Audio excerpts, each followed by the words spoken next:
कहूँ मैं दास गेल गेल लग गया फिरूं जब तक धरती आकाश। और 100 छल छिद्र मैं करूं अपने जन के काज। अपनी प्यारी आत्मा को इस दलदल से निकालने के लिए 100 छल छिद्र करता हूँ। पता नहीं के वेश बना कर भटकता हूँ। एक नगर में परमात्मा सत्संग कर रहे थे। ये समय समय पर आकर भक्ति जीवित कर जाते हैं दाता कबीर साहब। उसी नगर में मुल्कदास के गांव में 5-4 सेवक थे, गरीब गरीब व्यक्ति। और परमात्मा उनके घरों में रुके हुए थे, सत्संग करते थे। भगत कहते थे जी कल हमारे भोजन करना। 1 हफ्ते के लिए रोक लिया। 5-7 भगत परिवार थे। तो परमात्मा जिस भी घर में जाते उनका उद्धार करने के लिए, उनके कर्म बनाने के लिए, तो सब भगत ये सोचते गुरु जी आए हैं, अच्छा सा अच्छा भोजन करवाऊं, यानी खीर बनावें, हलवा बनावें। तो वो चौधरी साहब जो मुल्कदास जी थे, नंबरदार गांव के चौधरी 1 नंबर के, जैसे आजकल सरपंच होते हैं, उस समय नंबरदार की इतनी प्रभुता होती थी। वो तो सुबह सुबह घूमने जाता या घूम कर जंगल से वापस आता खेतों से। तो उधर से क्या होता, गरीब के घर में परमात्मा विराजमान थे और वहां हलवा चढ़ा दिया।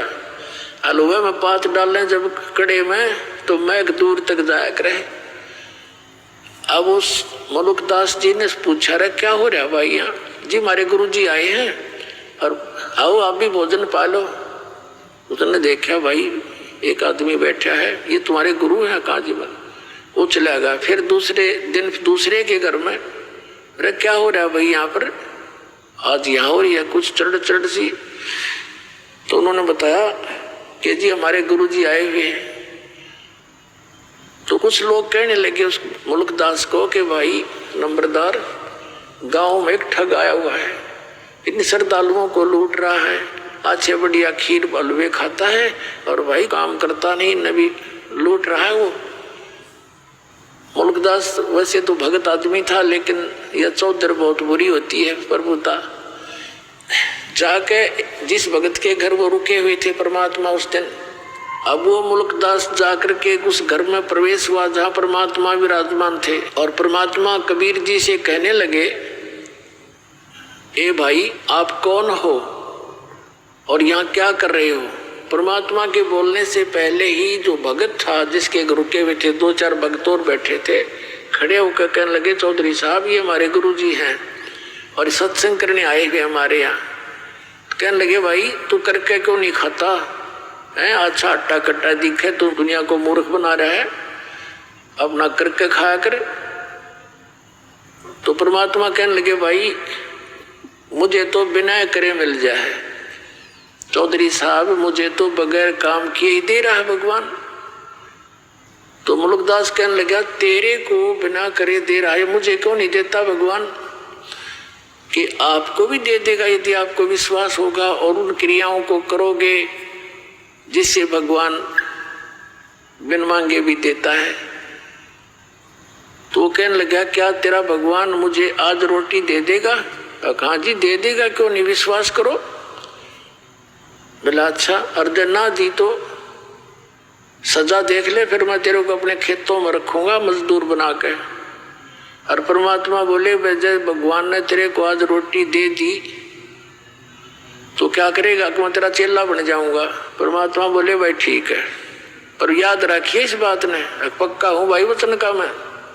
मुल्कदास जी बोले, मुल्कदास जी का खेत थे पूर्व में, उसका अपना खेत था पूर्व में, और चला गया पश्चिम में दूसरे गांव की सीमा में। वहां एक पेड़ के ऊपर बैठ गया जाकर, अब देखूंगा यहाँ मैंने कौन खाना खिला देगा। अब क्या हुआ, ये गडरिये होते हैं बकरी भेड़ पालने वाले, उनका कोई त्योहार था। उन्होंने सलाह बनाई कि भाई इस वृक्ष के नीचे खीर बना लो। एक आधी गाय भी उनके साथ थी लागड़े। हम इतने बकरियां चराते हैं, वो बकरियां चराने के लिए, गाय चराने के लिए आगे को ले गए काफी दूर, और 1-2 भगत की सेवा लगा गए। वो वहां उसी वृक्ष के नीचे खीर बनाने लगे। उन्होंने लकड़ तोड़ कर चूल्हा बनाकर और वो खीर बना दी। खीर बन चुकी थी, इतने में क्या देखा उन्होंने कि कुछ घोड़ों पर व्यक्ति आ रहे हैं, दूर से धूल उठ रही है, तेजी से दौड़े आ रहे हैं। उनको पता होता था जंगली लोगों को कि इस तरह की जब कोई आता है वो डाकू होते हैं। वो भाग के डर के बनी बनाई खीर छोड़कर वो वहां भाग गए अपने मित्रों के पास, जहाँ उनके दूसरे बकरियों वाले थे। तो उधर से वो घोड़े वाले आकर, बड़ा बढ़िया वृक्ष था उसके नीचे खड़े हुए, रुक जाओ थोड़ी देर। या एक कहने लगा, इसमें क्या बना रहा है, ये क्या है देखियो। उनका सरदार बोला, एक डाकू नीचे उतरा जी, इसमें तो खीर है। वो समझ गए डरता भाग गया होगा कोई तुम्हारे को देखकर, और खीर बना रखी। तो भाई और कहने लगे दूसरे डाकू के, उस्ताद भूख लग रही है, ला खिला इसने। एक उनमें समझदार साहब बोला, अरे भाई कदे कोई जहर मिला गया हो, कोई साजिश हो, किसी ने खिला के देख लो। उनमें में से एक बोला, भाई वो कहाँ गया होगा, यहीं की तो छुप रहा होगा, ढूंढ लो उनने और उसी को खिलाएंगे। अब वो देखा इधर उधर बोझड़े आसपास के झाड़ों झूड़ों में, एक ने ऊपर देखा, अगर वो बैठा, उन्होंने सोचा डरता चढ़ गया ऊपर ही हो। तो उन्होंने कहा, भाई नीचे आ जा, कौन है तू? वो कहने लगा, ना मैं नहीं आऊँ नीचे। उसने नहीं ना बेरा था डाकू है। उन्होंने सोचा कोरा चलते होंगे। उनका शक हो गया कि भाई ये गड़बड़ है कुछ ना कुछ, नीचे क्यों नहीं आता, नीचे आओ, एक तरह मारे गोली। जब उन गोली दिखी, जब शट दे ही नीचे मारेंगे तो भाई 1 मिनट में नीचे आ बैठ के, बोलो जी अब ये खीर खा। उसने एक गाल के थोड़ा सा ऊपर तो ढक्कन सा था, उसमें खीर गाल दी, अब खा। इसने बोला कति नहीं खाऊं। अब वो उसकी प्रतिज्ञा टूटे, नो नाटे। उनका पक्का सब हो गया कि बदमाश कुछ ना कुछ गड़बड़ कर रहा है इसमें। तो 2 मारे जूत और लात मारी, खा बैठ के। अब उसने सोचा ये गढ़ेंगे और गड़ा पीटेंगे। उसने वह खा ली और खा के एक मारी लात, 1 घंटे बैठाए रखा, अग मरेगा तो मर लेगा। जब देखा ठीक ठाक है, उसने कहा जी वैसे कोई और बात थी और ये तो कोई और बनावे थे, वो भाग गए डर के। तो बोला तो भी भाग यहाँ से, उसके मारी लाते को भाग लिया। फिर उन्होंने खीर खाई या ना खाई दूसरी बात। तो उसने जब वो देखा कि ये तो डाकू है और उन्होंने मारे उसका लात, वो घना डर गया मुल्कदास। हरन्यों करे कबीर साहब को, हे फलाने के गुरुजी जिसके घर में वो रुका हुआ था, उसका नाम लेके हे धनपत के गुरुजी आज मेरी जान बचा दे, मैं तेरा चेला बनूंगा पक्का। अब मालिक ने उसकी फटक भी काटनी थी और वो वहां भी भरवानी थी। तो उसके नो पक्की जचगी, आज इस गुरुजी के कारण मेरी जान बची है, ना तो सीधी मारे गोली ने किसका डर हो से भाई। तो वहां से लेकर सीधी सुरती लाई उसने, जान बची, लाखों पाए और परमात्मा के चरणों में आके गिर गया और बैठ के नो रोए। परमात्मा बोले, चौधरी साहब भगवान ने कुछ करी सेवा? नो कहने लगा, जी आपका भगवान तो मर मर खीर खिलाता है, मेरी जान बची, ऐसे सारी कथा सुना दी। तो परमात्मा कहते, ये सब खेल हमारे किए, हमसे मिले सो निश्चय जिए। अब जो प्रसंग चल रहा है वही आते हैं। अब परमात्मा ने उस 9 शेर खां बादशाह से कहा कि ये सारे बाट और यहीं बैठा हूँ, ना तो तेरी और भी गड़बड़ हो सकता है तेरे घर पे। उस डरते न वो सारे 80% खजाने बांट दिए, धर्म कर दिया और नाम ले लिया। अब नाम ले लिया, जब किसा उद्धार किया उस प्राणी का राम। तो इस नरक ने इकट्ठा करते हैं सारा जीवन, माया जोड़ ले, बैंक भर दे, 1 मिनट में मर जा। फिर अगर आपके बच्चों को आप परमात्मा की शरण निश्चिंत होकर जाइए, आप जब सतलोक जाने का समय आवे, वो आपके बच्चों को हाथों पर रखेगा, चिंता नहीं करनी।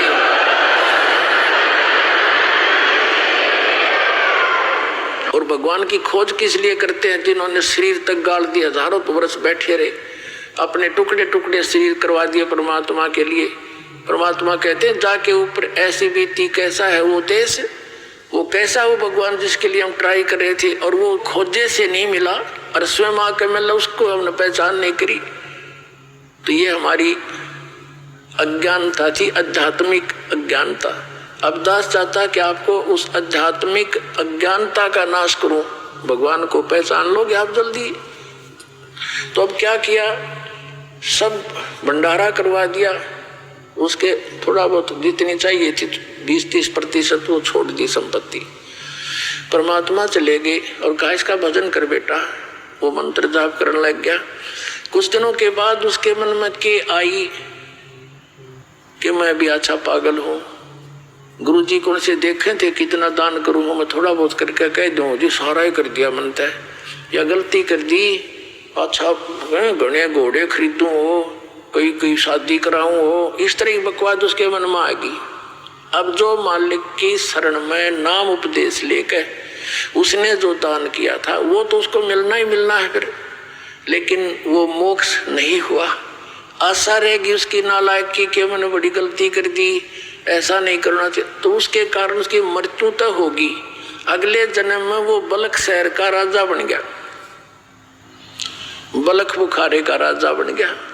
और जो उसने पिछले जन्म में पुण्य किया था वो सारा ही मिलना था। 18 लाख तो घोड़े खरीद रखे और हाथी और 16,000 ब्याह करवा रखे, 16,000 रानियां रखी हुई, बहुत बड़ा बाग बना रखा 9 लखा, उसमें ठाठ करे।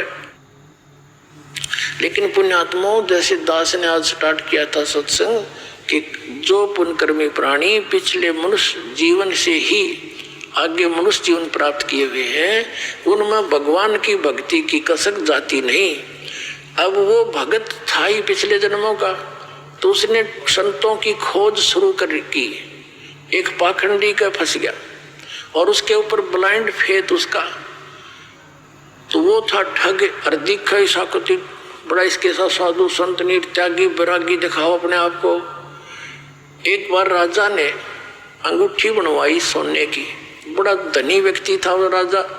सोने की अंगूठी 50,000 में तैयार हुई उस समय, आज तो मेरे ख्याल में 5 करोड़ की हुआ है। हीरे पन्ने छोटे छोटे ऐसे लगा के सोने की अंगूठी और अच्छी बड़ी छाप सी थी। अब राजा उस अपने गुरु के पास जाता था, 10-5 रुपये दान कर देता था। अब उसने देखा उस ठग ने कि राजा की अंगूठी बहुत बहुमूल्य है, या तो ठगनी चाहिए। उसने अपने चेले से कहा कि राजा की अंगूठी कहाँ बनी है ये पता करें। उसने बात में पता कर लिया, क्योंकि नगर में 2-4 सुनार होते हैं जो राजा से संबंधित होते हैं। पता किया कि सुनार से बनी है, तो उससे कहा कि भाई तू एक ऐसी ही डुप्लीकेट बना दे। उसने उसी अंगूठी या छाप डुप्लीकेट बना दी और वो उस नकली ने अपनी जेब में डाल ली। उसके गुरुजी ने राजा को संदेशा भिजवाया कि गुरुजी नौका विहार करना चाहते हैं। राजा को जब संदेशा मिला, वो तो डिवोटेड होते हैं श्रद्धालु, तो कहा भी चलो फटाफट, और आपके साथ नौका विहार करना चाहते। राजा ने तुरंत करवा दी व्यवस्था और आप भी आ गया और कहा महाराज चलो। एक नौका में राजा, 1-2 नौकर, राजा और उसका गुरुजी नौका में बैठे, नाविक चला रहा है और घूम रहे एक बहुत बड़े सरोवर के अंदर। जब उसने राजन ये क्या है? अगजी अंगूठी है गुरुदेव, ये कितनी कीमत की होगी? अगलो जी देखो ये है 50,000 रुपये की तैयार हुई है। अच्छा और नाविक जरा ध्यान से चला, इधर चल। अब उस राजा की नजर तन्यून होगी कि भाई ये नाविक गड़बड़ कैसे कर रहा है। वह अंगूठी डाली, दूसरी नकली काट के कहने लगे राजन अंगूठी तो बहुत अच्छी है पर हमारे क्या काम की। उसने कहा राजा ने आप रख लो गुरुदेव। अरे हमारे क्या काम की, हमारे लिए तो मिट्टी है, वह फेंक दी तालाब में। अब राजा ने सोचा भी गुरु जी के तो चाड़ा है, कति त्यागी विरागी है, तो किसी चीज की इच्छा ही नहीं रखता। दूनी श्रद्धा बन गई उसकी। पहले 10 रुपये दान करता था, फिर 100 करने लग गया। अब वो चाहता यही था कि वो किसी तरह और अच्छा मजबूती से मेरे साथ लगे। और वह ओरिजिनल गाली गोज में और वह छुपा दी अपनी कुटिया में, जमीन खोद के अपने कॉन्फिडेंशियल चेले थे दबुआ दी। कुछ दिनों के बाद उस चेले की गुरु की बिगड़ गई। चेला उससे नाराज हो गया। उस चेले ने सोचा इस गुरु जी की जय तोड़वाऊं। उसने मंत्री से कहा कि मंत्री जी राजा की अंगूठी हमारे गुरु जी ने धोखे से ऐसे ऐसे कर रखे है। अब मंत्री कहने लगा भाई सच्ची बात है वो तो बताइए। अगजी कति सच्ची है, पक्की बात, अगजी कति पक्की बात है। मैंने अपने हाथ से दाब रखी, इसने मेरे से बनवाई थी, एक सुनार से मैं लाया था बनवा के, नकली बनवाई थी। ओरिजिनल तो इसने वहां दाब दी और वह फेंक दी जल में। इसने ठग गया है राजन को। मंत्री ने भाई सोचा चल भाई डट जा, मैं थोड़ा समय आने पर बात करूंगा, सीधी बात तो नहीं कर सकते क्योंकि राजा तो जबरदस्त इस पर विश्वास किए हुए है। एक दिन धीरे धीरे मंत्री ने कहा राजन मैंने कुछ बात सुनी है। क्या? कि आपकी अंगूठी उस आपके गुरुजी ने आपके साथ धोखा करके और नकली जल में फेंक दी, असली वो लिए बैठा है। अब राजा ने बोला मंत्री फिर से ये बात मत कहना, मेरे गुरुदेव के बारे में ऐसी बात तू बोलना मत है। अब मंत्री चुप हो गया। परमात्मा ने दया करनी थी उसके ऊपर।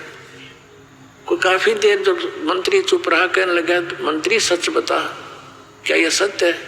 मुझे जिसने बताया है उसका कॉन्फिडेंशियल चेला है और उसे मैंने बहुत खोद कर पूछा है कि सच्चाई होनी चाहिए। वो कह जी कति सच्चाई ना, मेरी गर्दन काट देना। तो राजा इतना विश्वास करता था कि मंत्री अगर वहां बात कच्ची पागी तो मैं तेरी गर्दन काटूंगा, तो फिर तसल्ली कर ले। उसने फिर तसल्ली कॉन्फर्म होगी।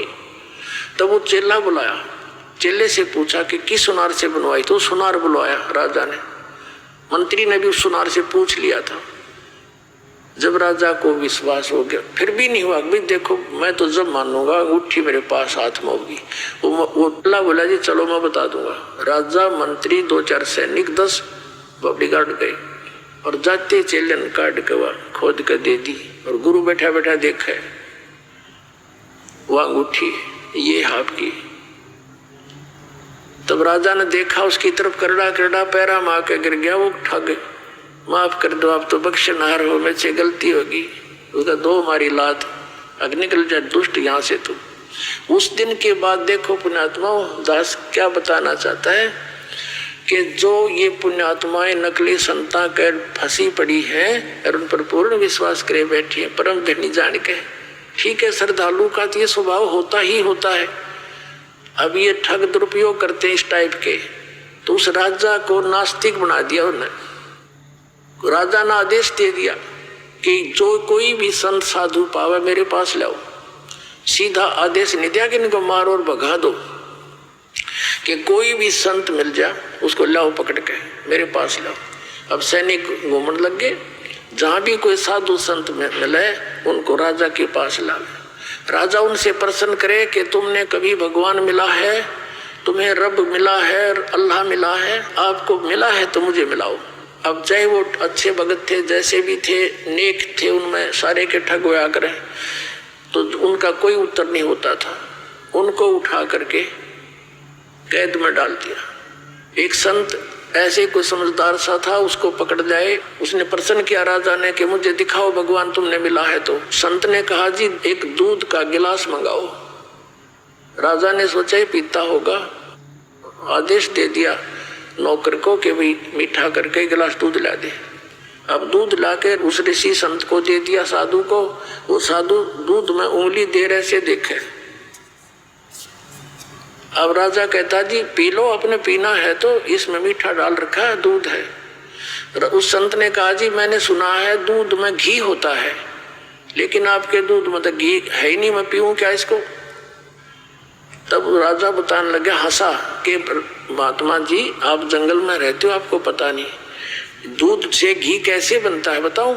इसको गर्म किया जाता है, फिर ठंडा सा करके नुआया सा करके इसमें जामुन लगाया जाता है, फिर दही बनता है, दही बनकर फिर बिलोया जाता है, रिड़का जाता है, फिर ये घी निकलता है, समझे? तब उस संत ने कहा राजन इसी प्रकार जैसे दूध से घी निकालने की विधि है, ऐसे ही परमात्मा के पाने की विधि है, मैं बताऊंगा और आप करो। राजा कहने लगा घड़ी बात मत बना, चलो अंदर, तुम बकवास ऐसी बातें मैंने बहुत सुन रखी है, तेरे जैसे पाखंडी। वो भी जेल में डाल दिया और चक्की पीसने की ड्यूटी लगा दी। 360 संत कैद में डाल रखे थे। राजा लोग इन अपराधियों को आटा पीसने की ही सजा देते थे। क्योंकि घोड़े गाड़े रखा करते, सैनिक रखा करते, उनका आटा उनसे ही पिसवाते थे। अब परमात्मा आते हैं, क्योंकि वो भक्त भी तो उसी परमात्मा की आत्मा है जो भगवान के लिए घर छोड़कर जंगल में बैठे थे। भले ही वो शास्त्र विरुद्ध साधना कर रहे थे, लेकिन पूर्व जन्म के उसी के बच्चे थे। अब वो चक्की पीछे रोए, हे भगवान बता तेरे नाम पर निकले थे, आज मालिक तेरी भक्ति करते करते ये दुख हमारे ऊपर आए। तो कहते पहुंचूंगा छनेक में अपने जन के काज। एक तीर से कई शिकार करते हैं भगवान। उधर से उस राजा को दलदल से निकालना था, उधर से उनकी भी बंद छुटवानी थी। अब क्या हुआ, एक दिन परमात्मा एक ऊंट, जैसे राजस्थान के अंदर होते हैं ये राजस्थानी, बड़े बड़े साफे होते हैं इनके, ऊंटवाल बोलते हैं इनको, और लंबी नोक की जूतियां होती थी पहले, एक लट रखते थे साथ में, छोटा सा कुर्ता सा पहनते थे, धोती डबल टांग की पहनते थे। ऐसी वेशभूषा बनाकर एक कारवां बोलते, कारवान, उस रभारी जैसी, और राजा के रेजिडेंशियल प्लेस पर यानी उसके निवास स्थान की छत पर, राजा के घर की छत पर रात्रि के समय, और ऐसे खोद मारे लाठी की छत पे खट खट हुए। राजा की छत पर तो चिड़िया की आवाज भी नहीं हो सकती। राजा एकदम नींद से उठा, मंत्रियों को फालन किया, ये क्या आवाज आ रही है, तुम कहाँ सो गए हो, और पकड़ के लाओ ये कौन है कमबख्त। अब लाए ऊपर तो पकड़ के एक राजस्थानी सा नो लठ ले रहा हाथ में, नो खड़ा। राजा बोला तू कौन है? परमात्मा बोले भाई मैं ऊंट रखता हूँ गने, और कल मेरा एक ऊंट गुम हो गया, उस ऊंट ने ढूंढता ढूंढता तेरी छात पर आ गया। मैं नो सोचू था कहीं आना बैठा हो तेरी छात पर मेरा ऊंट। अब राजा कहता है अरे बोले आदमी, छत पर कभी ऊंट हो सकता है, यानी क्वाइट इम्पॉसिबल, तू कहाँ ढूंढ रहा है? तो परमात्मा ने कहा जिस प्रकार छत पर ऊंट नहीं हो सकता, नहीं मिल सकता, इसी प्रकार तू इन संतों को दुखी करके अब्राहिम भगवान नहीं पा सकता, क्वाइट इम्पॉसिबल। अन्यों का अंतर ध्यान हो गए, अदृश्य हो गए। वहां से राजा को चक्कर आ गया, क्योंकि सामने से आदमी एकदम उदल हो जा तो कलेजा हिल जाए इंसान का। और वहां पहुंचे कहां पर, जहां वो चक्की पीस रहे थे। परमात्मा ने जाके कहा उन जेलर से कि भाई मेरी भी सजा कर दी तुम्हारे राजा ने। वो भी साथ दूसरा रूप बना लिया मालिक ने वहां जाके। कहने लगे अच्छा भाई तेरी सजा कर दी, कहा तू बड़ा ईमानदार आप पाया गया। अगोर भाई क्या करूं, क्या करूं, और मैं नहीं कहीं और फिर पकड़ के लाएंगे मुझे। तो जेलर ने भी अंदर कर दिया, चल पकड़ चक्की पीस।